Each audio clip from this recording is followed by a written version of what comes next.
Captain Jake Morrison stood at the window of the orbital station New Horizon, watching the stars that had seemed so peaceful just hours ago. Now they felt different. Cold. Dangerous. His coffee had gone cold in his hands, but he barely noticed. The message they had received changed everything. "Sir, they're requesting an answer," said Lieutenant Amy Foster from her station. Her voice was steady, but Jake could hear the fear underneath. Everyone on the station felt it. The fear that came from knowing something much bigger and stronger than you wanted to hurt you. Jake turned back to the main screen. The alien ship hung there in space like a dark metal mountain. It was bigger than anything humans had ever built. Its surface was covered in strange patterns that seemed to move when you looked at them too long. Smaller ships flew around it like angry insects. The whole fleet stretched across space for miles. "Patch me through to Earth Command," Jake said. He sat down in his chair and tried to look calm. His crew needed to see their captain was not afraid, even if his heart was beating fast. The screen changed to show the emergency meeting room on Earth. President Mike Hayes sat at the head of a long table. Defense Secretary Lisa Grant was there too, along with generals and admirals from every nation. They all looked tired and worried. "Captain Morrison," the president said, "tell us exactly what they said." Jake cleared his throat. "The alien leader calls himself Admiral Caxthul of the Zephyrian Empire. He says they rule this part of the galaxy. They want us to surrender our planet and all our colonies. We have to pay them tribute every year. They will put one of their people in charge of our government. We have 72 hours to agree, or they will destroy us." The room was quiet for a long moment. General Bob Taylor, the oldest soldier at the table, spoke first. "How many ships do they have?" "Our scans show at least 200 large vessels, sir. Maybe 300 smaller ones. Each of their big ships is 10 times the size of our largest battleship." Defense Secretary Grant shook her head. "We have maybe 40 ships that could fight. Most of those are patrol boats and cargo haulers with guns stuck on them." "What about our colonies?" asked Admiral Sue Davis. "Mars has some defense platforms. The asteroid miners have armed ships. Altogether, we might have 100 ships," Jake said. "But sir, their weapons are far beyond ours. Their shields stopped our scanning beams like they were nothing. I don't think our missiles would even scratch them." President Hayes stood up and walked to the window. Outside, people were going about their normal lives. They didn't know that aliens had just told their planet to surrender or die.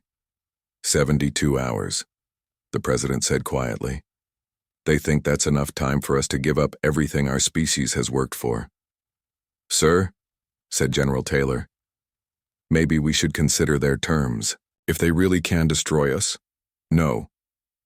The president's voice was firm. "We will not kneel to aliens or anyone else. This planet has never bowed to tyrants, and we won't start now." "But sir," General Taylor continued, "if we fight, we'll lose. They'll kill billions of people." President Hayes turned back to face the room. "And if we surrender, what happens to our children, our grandchildren? They'll grow up as slaves. They'll never know what freedom feels like. Is that the future we want to give them?" Defense Secretary Grant leaned forward. "What if we try to negotiate? Ask for more time or better terms?" Jake shook his head. "I don't think they negotiate, ma'am." The alien admiral seemed surprised that we didn't immediately say yes. "Like every other species, just gives up right away." Dr. Amy Foster, who had been listening quietly from the science station, suddenly spoke up. "Captain, can you play the alien message again? I want to hear something." Jake nodded and replayed the transmission. The alien's voice was deep and cold, like metal scraping against stone. It spoke perfect English, but with an accent that made every word sound like a threat. "People of Earth," the voice had said, "I am Admiral Caxthul of the Zephyrian Empire. Your primitive world is now claimed by the Empire. You will submit to Imperial rule immediately. A governor will be assigned to manage your planet. You will provide tribute of raw materials and manufactured goods, as determined by Imperial law. Any resistance will result in the complete destruction of your species. You have 72 standard hours to transmit your acceptance." "This is not a negotiation, this is an ultimatum." Dr. Foster was taking notes as she listened. "Did you notice something?" He said, "Your primitive world is now claimed. Not will be claimed if we don't surrender. He already thinks he owns us." "What does that mean?" asked the president. "It means they've done this before," Dr. Foster said. "Many times. They have a whole system worked out. They show up, make threats, and everyone surrenders.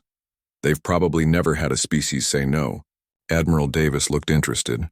"So they might not know how to handle actual resistance?" "Maybe," Dr. Foster said. "But that doesn't make them less dangerous. It might make them more dangerous. If they're not used to fighting, they might just destroy everything instead of trying to capture it." President Hayes walked back to his chair. "Captain Morrison, I want you to send a message back to this Admiral Caxthul." "What should I tell him, sir?" The president looked around the table at all the worried faces. These were good people trying to make an impossible choice. They knew that saying no might mean the end of the human race, but they also knew that saying yes meant the end of human freedom. "Tell him that Earth does not kneel," President Hayes said. "Tell him that we have never surrendered to bullies, and we won't start now. Tell him that if he wants our planet, he'll have to take it." General Taylor looked pale. "Sir, are you sure about this?" President Hayes nodded. "I'm sure. We might lose, but we'll lose as free people. Our children will know that when the test came. Humanity chose to fight rather than live on their knees." Jake felt something change in his chest. The fear was still there, but now there was something else too. Pride. Determination. "I'll send the message, sir." "And Captain," the president added, "tell all our ships to prepare for battle. If they want a war, we'll give them one they'll never forget." Jake smiled for the first time since the aliens had arrived. "Yes, sir, it will be an honor." The transmission ended and Jake turned to his crew. They were all looking at him, waiting to see what would happen next. Outside the window, the alien fleet waited in the darkness of space. "You heard the president," Jake said. "We're going to fight. Send word to every human ship in the system. Tell them to arm weapons and prepare for battle, and send our answer to the aliens." Lieutenant Foster typed quickly at her station. "Message ready, sir." "Send it." The message flashed across space to the alien fleet. It was short and simple. "Earth refuses your ultimatum. If you want our world, come and take it." Admiral Caxthul would receive the message in a few minutes. Jake wondered what the alien would think when he realized that humans were different from every other species he had conquered. Soon the whole galaxy would learn that some species would rather burn than bow. Commander Rick Stone floated in his fighter cockpit, watching the asteroid belt through his helmet visor. The rocks looked peaceful, drifting slowly through space like they had for millions of years. But Rick knew that today this quiet place would become a battlefield. "Alpha Squadron, report status," he whispered into his radio. Even in the vacuum of space, old habits made him speak quietly. They were hiding, waiting for the enemy to come to them. "Alpha 2 ready," came the voice of pilot Sam Brooks. "All weapons loaded and ready to fire." "Alpha 3 ready," said Lieutenant Kate Murphy from her engineering ship. "The surprise packages are in position." Rick smiled inside his helmet. Kate was not a fighter pilot. She was an engineer who worked on mining equipment. But when the war started, she had volunteered to help. Her surprise packages were going to give the aliens something they would never expect. 2 days had passed since Earth refused to surrender. The alien Admiral Caxthul had been quiet at first. Rick thought maybe the aliens were confused because no one had ever said no to them before. But this morning, everything changed. The alien fleet had split up. About 50 of their big ships were moving toward the outer colonies. They wanted to attack the mining stations first, to show Earth what would happen if humans kept fighting. Captain Jake Morrison had been right about the alien plan. They wanted to scare Earth by hurting people who could not fight back. It was the kind of thing bullies always did. But Captain Morrison and the other human leaders had made their own plan. They could not fight the aliens in open space. The alien ships were too big and too strong. But here in the asteroid belt, the rules were different. "Contact," said Sam over the radio. "I can see them coming. Looks like 30 big ships maybe, twice as many small ones." Rick checked his instruments. The aliens were moving fast, heading straight for the mining colony on Ceres.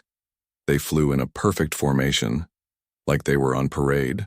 Rick had studied military history. He knew that enemies who always won got lazy. They stopped expecting surprises. "Remember the plan," Rick said to his pilots. "Wait for my signal. Do not fire until I give the word." The alien ships came closer. Rick could see them clearly now through his cockpit window. They were beautiful in a scary way, with smooth metal hulls that reflected the light of the distant sun. But Rick was not impressed by how pretty they looked. He was thinking about the people they wanted to kill. "Kate, are your packages ready?" Rick asked. "Ready and waiting," Kate replied. "As soon as they get into position, we can give them a welcome they will never forget." The aliens moved into the asteroid field like they owned it. Their big ships pushed smaller rocks out of the way with energy beams. They acted like nothing in the universe could hurt them. That was their first mistake. "Now," Rick said quietly. Kate pressed a button on her control panel. All around the asteroid field, hidden charges exploded. But these were not normal explosives. Kate had used her mining knowledge to turn dozens of asteroids into giant shotguns. When they exploded, they sent thousands of rock pieces flying in all directions. The alien ships had shields that could stop energy weapons and missiles, but the shields were not designed to stop simple rocks moving at incredible speed. The first wave of debris hit the alien formation like a storm of bullets. Several small alien ships exploded immediately. The big ships survived, but their shields were flashing and sparking. Alarms were probably ringing inside their hulls. "Phase 2, Rick said. "Attack pattern Delta. Hit them fast and get out." The hidden human ships came out from behind the asteroids like angry hornets. Rick led his fighters in a diving attack on the alien flagship. Sam Brooks came in from the side, firing rockets at the alien weapon systems. Other pilots attacked from above and below. The aliens tried to fight back, but they were confused. Their perfect formation was broken. They were surrounded by spinning rocks and dodging human fighters that appeared and disappeared like ghosts. Rick flew his fighter straight at the alien flagship. Its weapons tried to track him, but he was flying between the asteroids, using them as cover. When he got close enough, he fired everything he had at their engine section. His missiles hit something important. The alien ship lurched to one side and started spinning out of control. It crashed into a large asteroid and exploded in a ball of fire that lit up the darkness. "Direct hit on their command ship," Sam reported. "The aliens are falling back." But Rick was not finished. Captain Morrison had told them to make this hurt. The aliens needed to learn that attacking humans was dangerous. "Kate, do you still have those mining charges ready?" "You bet I do," Kate replied. "Tell me where to put them." Rick watched as the aliens tried to regroup. They were pulling back, but they were moving slowly. Their formation was a mess, and several ships were badly damaged. "There," Rick said, marking targets on his display. "Hit those 3 big ships. They look like troop carriers." Kate guided her engineering ship toward the alien vessels. Her ship was not fast or well-armed, but it was small and hard to see. The aliens were too busy fighting Rick's fighters to notice one small mining ship getting close to them. Kate reached the first alien troop ship and planted her mining charges on its hull. The charges were designed to crack open asteroids, but they worked just as well on alien metal. The explosion tore the ship in half. She hit the second ship the same way. The third ship saw her coming and tried to shoot her, but Sam Brooks dove. His fighter between them, taking the hit meant for Kate. His fighter exploded, but Kate escaped. "Sam is down," Rick reported, his voice tight with anger. Sam had been a good pilot and a good friend. "Make them pay for it," came Kate's voice over the radio. Rick did not need to be told twice. He gathered his remaining fighters and launched one final attack. This time they did not try to be clever. They just flew straight at the aliens and fired everything they had. The battle lasted another 10 minutes. When it was over, half the alien fleet was destroyed or badly damaged. The survivors were running away as fast as they could go. Rick floated in space, looking at the wreckage around him. Pieces of alien ships drifted between the asteroids like broken toys. Human ships were scattered around too, including Sam's fighter. They had won, but the cost was high. "Alpha leader to New Horizon," Rick called on his radio. Captain Morrison's voice came back immediately. "Go ahead, Rick. What's your status?" "Mission accomplished, sir. We stopped them. About half their attack force is destroyed. The rest are heading back to their main fleet. There was silence for a moment. Then Captain Morrison spoke again. What about our losses? Rick looked around at the empty space where his friends used to be. We lost 8 fighters and 2 support ships. Sam, Brooks and 9 other pilots did not make it home. They died fighting for freedom, Captain Morrison said. We will remember them. Rick nodded, even though no one could see him. Sir, there is something else. The aliens, they fought like they had never been surprised before. Like they always expected enemies to fight the same way. What do you mean? They kept using the same tactics even when they were not working. They did not adapt. It was like they had never fought anyone who fought back before. Captain Morrison was quiet for a moment. That matches what Dr. Foster thinks. These aliens are used to easy victories. They do not know how to handle real resistance. Then, we have a chance, Rick said. Yes, we do. But they will be ready for us next time. They know now that humans are not like other species. They know we fight back. Rick started his engines and began the long flight back to the human fleet. Behind him, the asteroid field was quiet again. But the peace would not last long. The aliens would come back with more ships and better plans. But Rick was not worried. The aliens had learned something today. They had learned that humans were dangerous. Soon, they would learn just how dangerous humans could be when they had nothing left to lose. The first battle was over. Humanity had won. But the real war was just beginning. Governor Paul Turner stood on the observation deck of Mars Central Station, watching the red planet sunrise paint the sky in shades of orange and gold. It was beautiful, but Paul knew this might be the last sunrise he would ever see. The alien fleet was coming, and they were angry. Sir, we have confirmation, said Colonel Linda Ross, walking up behind him. 3 full alien battle groups are heading straight for us. Captain Morrison's victory in the asteroids really made them mad. Paul nodded. He had expected this. When humans destroyed half the alien attack force, the aliens had to respond. They could not let other species think they were weak. Mars was the perfect target for revenge. How long do we have? Paul asked. 18 hours, maybe 20, Linda replied. They are not trying to hide anymore. They want us to see them coming. They want us to be afraid. Paul turned away from the window. Behind him, the city of New Phoenix stretched across the Martian landscape. 2 million people lived there, working in the factories and farms that made Mars humanity's second home.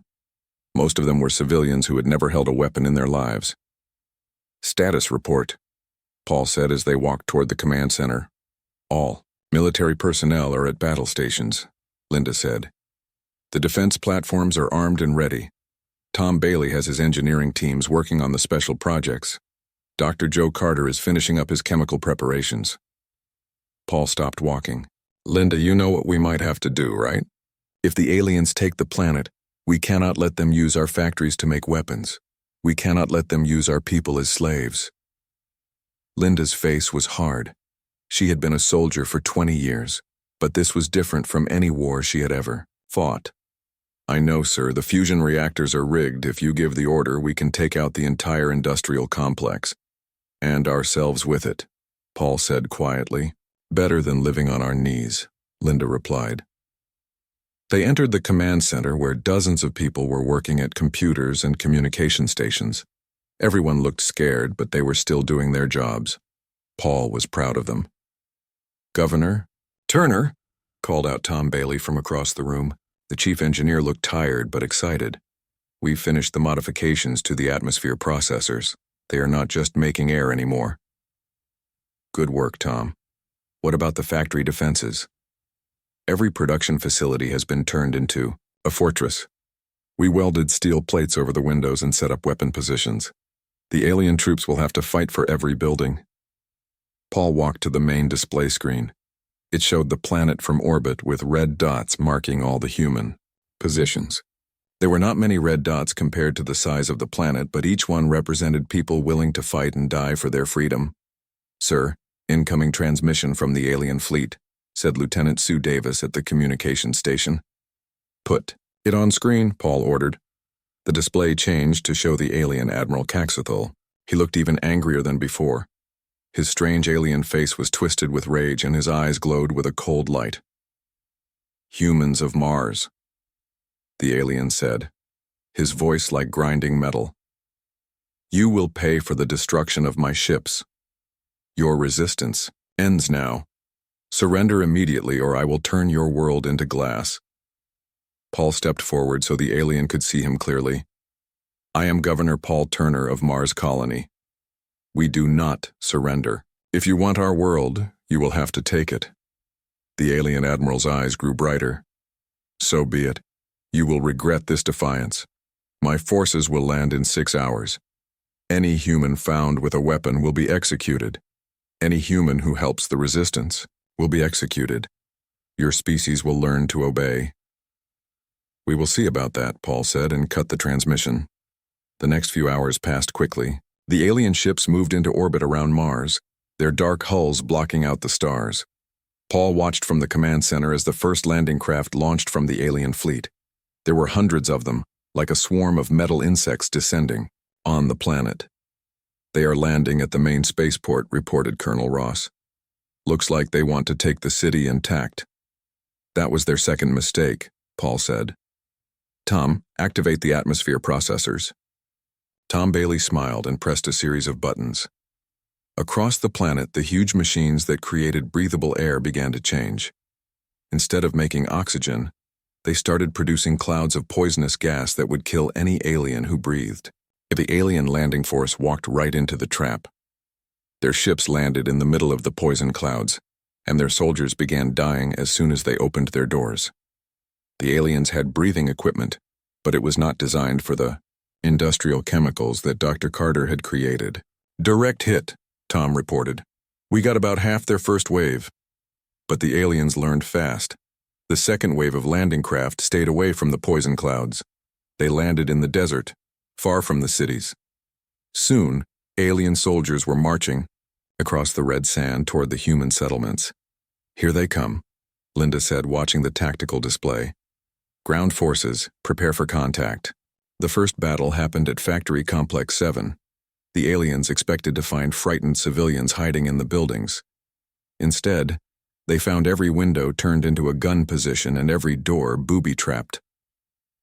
Mechanic Sue Davis had spent 3 days turning the factory into a fortress. She had welded metal plates over every opening and set up homemade weapons using factory equipment. When the aliens tried to break down the front door, they walked into a trap that dropped a ton of molten steel on them. The aliens were tough, but they had never fought an enemy that used their own factories as weapons. Every building was a maze of traps and hidden passages. The humans knew every pipe and wire in their own factories, and they used that knowledge to deadly effect. But the aliens had numbers and better weapons. Slowly, they began to win. One by one, the human strongholds fell.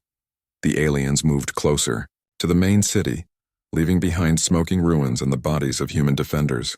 "Sir, we are losing," Colonel Ross reported. "They have taken the outer settlements. The main city will fall within hours." Paul looked around the command center. Half the people were wounded, and everyone looked exhausted. They had fought bravely, but it was not enough. "Tom, what is the status of the fusion reactors?" Paul asked. Tom Bailey checked his instruments. "All systems ready, sir. We can trigger the cascade reaction anytime you give the order." Paul walked to the window and looked out at the city one last time. In the distance, he could see the flashes of alien weapons as they destroyed the last human defenses. Soon, the aliens would be here, expecting to find a beaten enemy ready to surrender. "Sir?" Linda said softly. "It is time."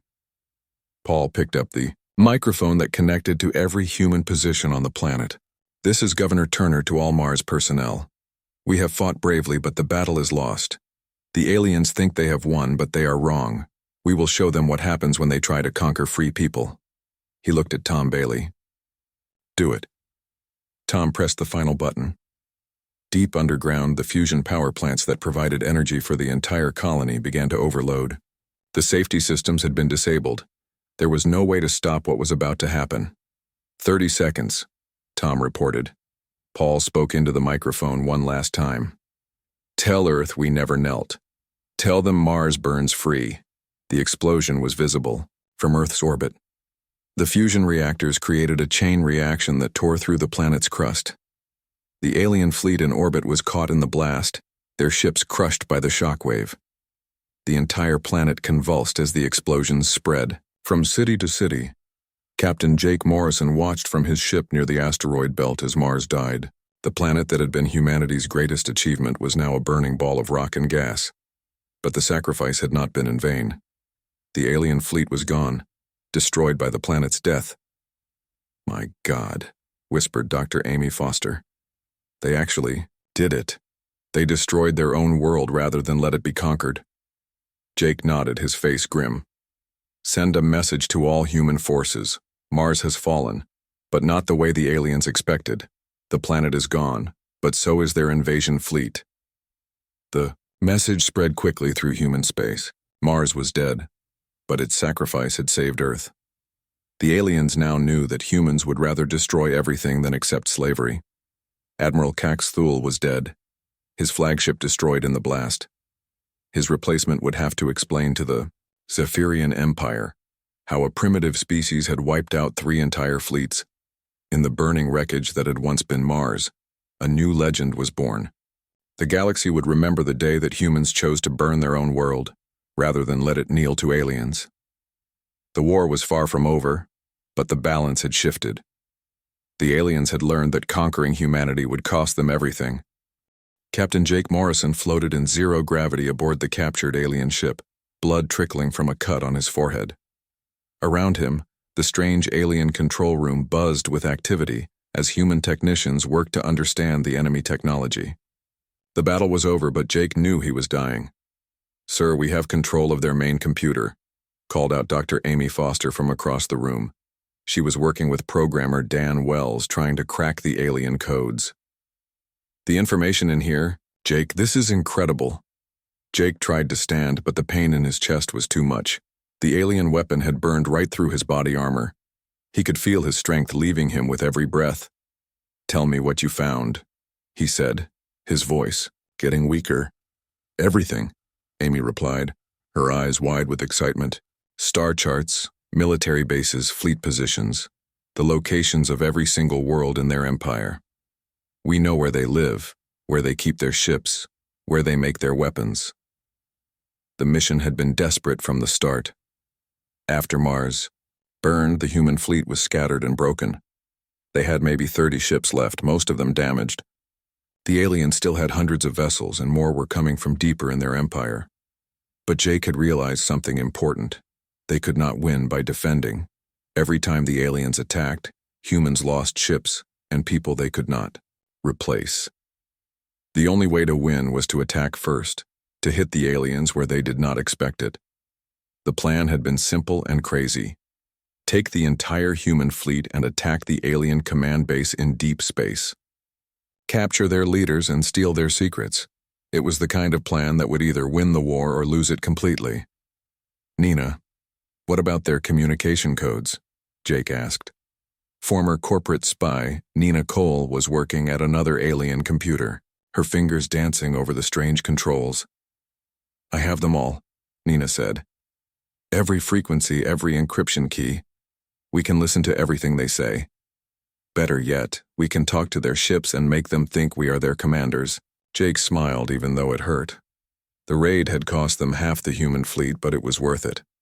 With this information, humanity could finally fight back properly.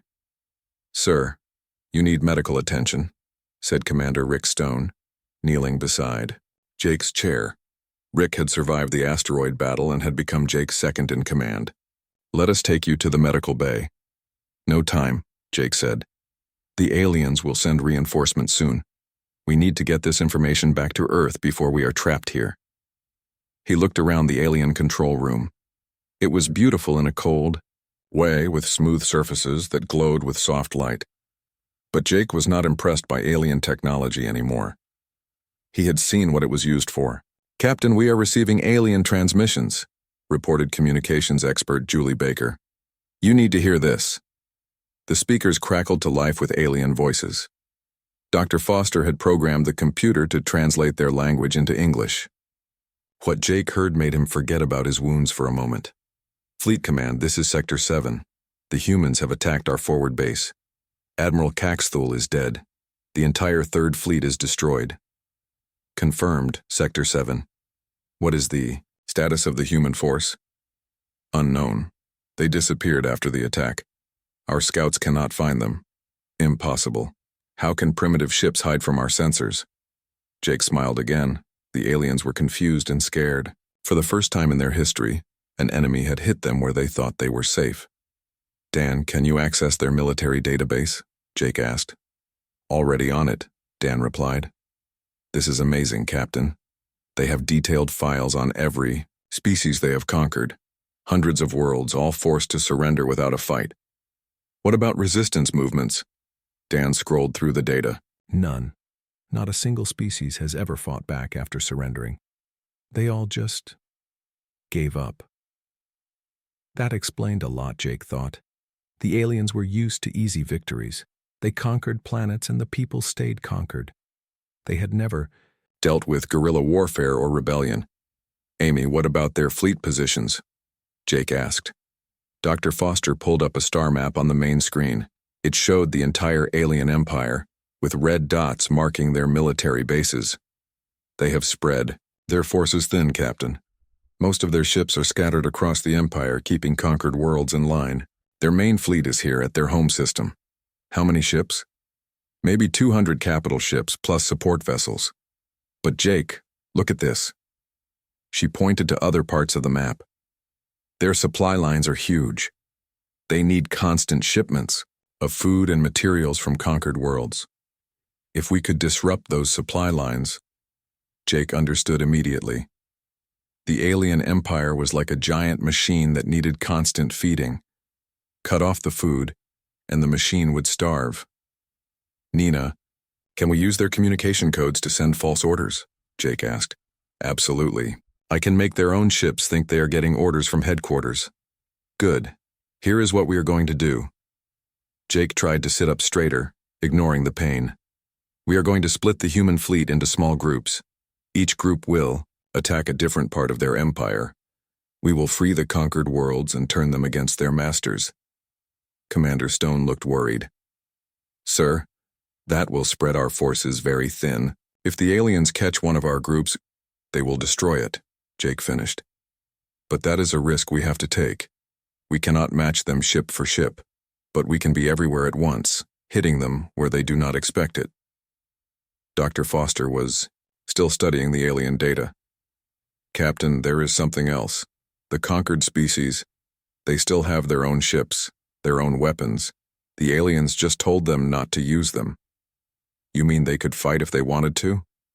Yes, but they are too afraid. The aliens have convinced them that resistance is hopeless. Jake felt a surge of hope despite his wounds. Then we show them it is not hopeless. We show them that the aliens can be beaten. The next few hours were busy as the human technicians copied every piece of data from the alien computers. Star charts, military codes, fleet positions, supply routes. Everything they needed to take the war to the enemy.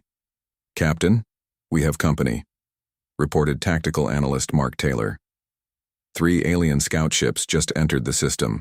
They will be here in 20 minutes. Time to go, Jake said. Rick, get our people back to the ships. Leave the alien vessel rigged to explode. As the human fleet prepared to leave, Jake recorded a final message to be broadcast across the captured alien communication network. To all the conquered peoples of the galaxy, he said, his voice weak but clear. This is Captain Jake Morrison, of the human fleet. We are fighting the Zephyrian Empire and we are winning. The aliens are not invincible. They can be beaten. If you want to be free, now is the time to fight. Help us, and together we will break the chains that bind us all. The message would reach every world in the alien empire within hours. Jake hoped it would plant seeds of rebellion that would grow into a galaxy-wide revolution.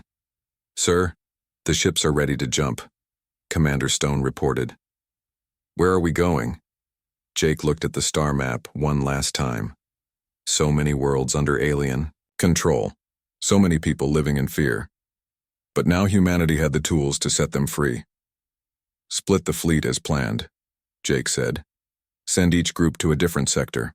Tell them to find the rebel groups on each world and give them weapons and training." "And Rick?" "Yes, sir?" "You are in command now. I will not survive the trip back to Earth." Rick started to protest, but Jake raised his hand. "This is not about me anymore. This is about every free being in the galaxy. Make sure they know that humans do not fight for conquest. We fight for freedom." As the human ships jumped away from the captured alien base, Jake closed his eyes and smiled. They had struck a blow that would echo across the stars. The aliens thought they ruled the galaxy, but they were about to learn that some things could not be conquered. The real war was just beginning, and humanity would not be fighting it alone. The explosion of the alien base lit up space like a new star, announcing to the galaxy that the age of empire was ending. Commander Rick Stone stood on the bridge of the ship Defiance, watching the final battle unfold in the space around the alien homeworld. 6 months had passed since Captain Morrison's death, and the galaxy had caught fire with rebellion. "Sir, we have reports from all sectors," said communications expert Julie Baker. "The Keller systems have declared independence. The Thrax colonies are in full revolt. The aliens have lost control of half their empire." Rick nodded, but his attention was focused on the massive alien planet below. Zephyr Prime was the heart of the empire that had terrorized the galaxy for 3,000 years. Today, that reign of terror would end. "Colonel Ross, what is the status of the ground assault?" Rick asked. Colonel Linda Ross looked up from her tactical display. She had survived the destruction of Mars and now commanded the combined ground forces of a dozen liberated species. "The landing forces are ready, sir. The Keller shock troops are in position. The Thrax heavy weapons teams are standing by. Everyone is waiting for your order." The fleet surrounding the alien homeworld was unlike anything the galaxy had ever seen. Human ships flew alongside vessels from worlds that had been enslaved for centuries. The Keller brought their fast attack craft. The Thrax provided massive battleships with weapons that could crack moons. The insect-like Vex had contributed swarms of small fighters that moved like angry hornets. All of them had one thing in common. They had learned from humanity that freedom was worth fighting for. "Sir, incoming transmission from the planet's surface," reported Lieutenant Dan Wells from the communications station. "It is from the Zephyrian government." "Put it on screen," Rick ordered. The display showed an alien that looked different from Admiral Caxthul. This one was older, with strange markings on his face that probably meant high rank. His voice was desperate when he spoke. "Human Commander, I am High Chancellor Vextal of the Zephyrian Empire. We are prepared to negotiate terms for peace. We can offer you favorable trading agreements and tribute payments. Surely we can reach an understanding." Rick almost laughed. Even now, facing the complete destruction of their empire, the aliens thought they could buy their way out of trouble. "This is Commander Rick Stone of the Liberation Fleet," he replied. "There will be no negotiations. You had your chance for peace when you first came to Earth. You chose war instead." The alien's eyes grew wide with fear. "But Commander, be reasonable. If you destroy our government, who will maintain order in the galaxy? Without the Empire, there will be chaos." "There will be freedom," Rick said simply. "That is all we ever wanted." He cut the transmission and turned to his officers. Around him, humans and aliens worked together at the control stations. Engineer Tom Bailey was helping a Thrax technician modify their weapons. Dr. Joe Carter was teaching Keller soldiers how to use human chemical weapons. The crew of the Defiance was a mix of species united by their desire for liberty. "All ships, begin the final assault," Rick commanded. The combined fleet moved toward the planet like a wave of vengeance. The alien defense platforms tried to stop them, but after months of warfare, the Zephyrian military was broken and scattered. Most of their ships had been destroyed or captured. Their best soldiers were dead or fighting hopeless battles on distant worlds. Captain Ben Clark led the fighter attack, his squadron diving through the planet's atmosphere toward the capital city. Behind him flew pilots from a dozen different worlds, all of them eager to strike back at their former oppressors. "This is for Mars," Ben said over the radio as his fighters screamed toward their targets. The alien capital was a massive city of gleaming towers and floating platforms. It had been built to show the power and glory of the Empire. Now it would become a symbol of the Empire's fall. The attack was swift and precise. The humans had learned from the aliens' own tactics, but they used that knowledge better than the aliens ever had. Fighter squadrons hit the government buildings while ground forces landed in the outskirts of the city. Engineer Kate Murphy, now commanding a mixed unit of human and alien soldiers, led the assault on the main palace. Her troops moved through the streets like they owned them, using tactics learned from months of guerrilla warfare. "Resistance is light," Kate reported over the radio. "The alien guards are surrendering without a fight. I think they know it is over." The battle for the capital lasted only 6 hours. By the end, the Zephyrian government had collapsed completely. High Chancellor Vextal was captured trying to escape in a small ship. The empire that had ruled the galaxy for 3 millennia died not with a bang but with a whimper. Rick stood, in the ruins of the Imperial throne room, looking at the broken remains of the alien ruler's chair. It had been made from rare metals taken from conquered worlds, decorated with jewels stolen from enslaved peoples. Now it was just twisted wreckage. "Sir, we have reports from across the galaxy," Julie Baker said, walking up to him. "The last alien strongholds have surrendered. The war is over." Rick felt a weight lift from his shoulders. For the first time in over a year, humanity was not fighting for its survival. The war that had started with an alien ultimatum was finally finished. "What about casualties?" Rick asked. "Heavy, but not as bad as we feared," Colonel Ross replied. "The alien resistance collapsed faster than expected. Most of their remaining forces surrendered once they heard their homeworld had fallen." Dr. Amy Foster, who had been studying captured alien technology, approached with a datapad in her hands. "Rick, we found something interesting in their historical records.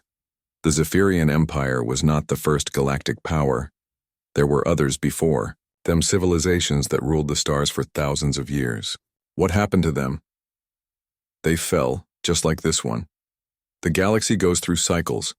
Empires rise, grow corrupt and weak, then fall to younger, stronger peoples. The Zephyrians conquered the galaxy 3,000 years ago when they were young and desperate. Now they have become the old, weak empire." Rick understood. The Zephyrians had once been rebels themselves, fighting against an older empire, but victory had made them soft and cruel. They had forgotten how to fight against enemies who refused to surrender. "So what happens now?" Rick asked. Dr. Foster smiled. "Now we have a choice. We can become the new empire, ruling the galaxy the way the Zephyrians did, or we can do something different." Rick looked around the throne room at the mixture of species working together. Humans and Keller were helping wounded aliens. Thrax soldiers were sharing food with former enemies. Everyone was tired, but there was hope in their eyes. "Send a message to all the liberated worlds," Rick said. "Tell them that the war is over. Tell them that no species will rule over the others. Each world will govern itself, and we will work together as equals." "Some people will not like that," Colonel Ross warned. "There are those who think humanity should rule, since we started the rebellion. Then they do not understand what we were fighting for," Rick replied. "We did not fight to replace one empire with another. We fought for the right of every being to be free." Over the following weeks, representatives from hundreds of worlds gathered to form a new government. It was not an empire, but a confederation of free peoples. Each world would rule itself, but they would cooperate on trade, defense, and exploration. Humans were offered the leadership of this new confederation, but they refused. Instead, they chose to be one voice among many, equal partners in building a better galaxy. Captain Morrison's final message was played at the founding ceremony. His words echoed across the assembled delegates. "We do not fight for conquest. We fight for freedom." Standing on the observation deck of the Defiance, Rick watched as ships from across the galaxy prepared to return to their home worlds. The Great Rebellion was over, and something new was beginning. A young officer approached him with a message from Earth. President Hayes wanted to know when the fleet would come home. Rick smiled as he composed his reply. Tell the president that we are already home. Home is not a place, it is an idea. The idea that all beings have the right to be free. The galaxy had learned a hard lesson. Some species would rather burn the universe than accept chains. Humanity had taught them that lesson with fire and blood, sacrifice and determination. Now it was time to build something better from the ashes of empire. The stars belonged to everyone now, and they would shine free forever.